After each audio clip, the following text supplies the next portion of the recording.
Is it only prayer you will be praying? All your mates are living in big houses. Look at where we are staying. Please be patient with me. Things will get better one day.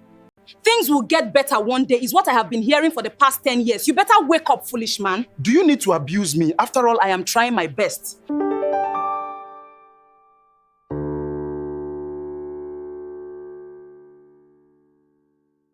In the busy city of Abuja, where cars never seemed to sleep and horns spoke louder than people, there lived a quiet taxi driver named Musa. Musa was not rich. He was not powerful. But he was known for one thing, a heart that feared God and loved honesty. Every morning before the sun rose, Musa would wash his taxi. The car had scratches on the doors and a tired engine that coughed like an old man. Yet Musa would pat the bonnet and whisper, "Today we will feed the family again." Inside the small house where Musa lived was his wife, Zainab, and their 12-year-old daughter, Aisha. Aisha loved her father deeply. Whenever Musa returned from work, she would run to him shouting, "Daddy is back. Daddy is back." But Zainab had grown tired of poverty. One hot evening she looked at Musa with sharp eyes and said, "Other women in Abuja ride in big cars. They wear gold and travel abroad. But look at me. Married to a taxi driver." Musa sighed softly. "Zainab," he said gently, "God will change our story one day." But Zainab laughed bitterly. "Change? When? After we grow old?" "Musa, I am tired of this poor life." Little Aisha stood quietly in the corner listening. Her heart was breaking like dry wood. Days passed. The complaints did not stop. "Musa, you have no ambition," Zainab would say. "You drive people who are going somewhere in life, but you are going nowhere." Those words cut Musa like a knife, yet he remained calm. One night Zainab dropped a terrible warning. "If my life does not change soon, Musa, I will leave this house. I cannot continue living like this." The room fell silent. Even the small fan in the corner seemed to stop turning. Musa looked at his daughter. Aisha's eyes were full of tears. But Musa forced a small smile and said softly, "My daughter, do not worry. God sees everything." Outside, Abuja traffic roared like thunder. Inside the house, a storm was quietly growing. Neither Musa nor Zainab knew that one ordinary taxi ride was about to change their lives forever. And that ride would begin the very next morning. But destiny, as the elders say, often hides inside ordinary moments. And sometimes, the road that leads to greatness begins with a passenger you never expected. The next morning came with the golden sun rising slowly over the busy city of Abuja. Musa woke before everyone, as he always did. He said a quiet prayer, washed his face, and stepped outside to prepare his old taxi. The morning air was cool, but the city was already waking up. Traders arranged their goods, buses shouted for passengers, and motorcycles rushed like angry bees. Musa cleaned the dust from his taxi and spoke to it gently. "Today will be a good day, my friend." Inside the house, Aisha came running out with a small smile. "Daddy, be careful on the road," she said. Musa smiled warmly and touched her head. "Study well, my daughter. One day you will become someone great." But Zainab did not come outside to greet him. She only watched from the window with a face that carried no hope. Musa drove away slowly into the busy streets of Abuja. Passengers came and went throughout the morning. Some were kind. Some were quiet. Some were rude. But Musa treated everyone with the same respect. Around midday, when the sun was burning fiercely, Musa parked near a large hotel where wealthy people often stayed. Not long after, a tall man in an expensive suit walked out of the hotel. His shoes shined like mirrors. His watch glittered like gold. He looked like a man who commanded the world. The man waved his hand sharply. "Taxi." Musa quickly drove closer. The man opened the door and sat down without greeting. Central Business District. And drive fast, he ordered. His voice carried the pride of someone who was used to being obeyed. Yes, sir, Musa replied calmly. As Musa drove through the crowded roads, the man kept making angry phone calls.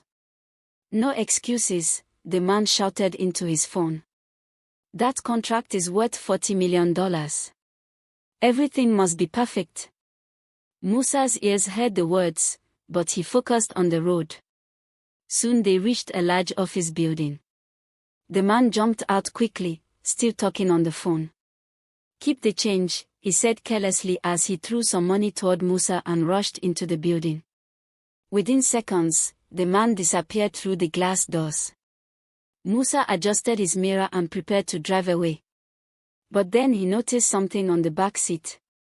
A black leather file. He picked it up slowly. Inside were important documents, contracts, credit cards, business plans, and signatures. Musa's heart skipped.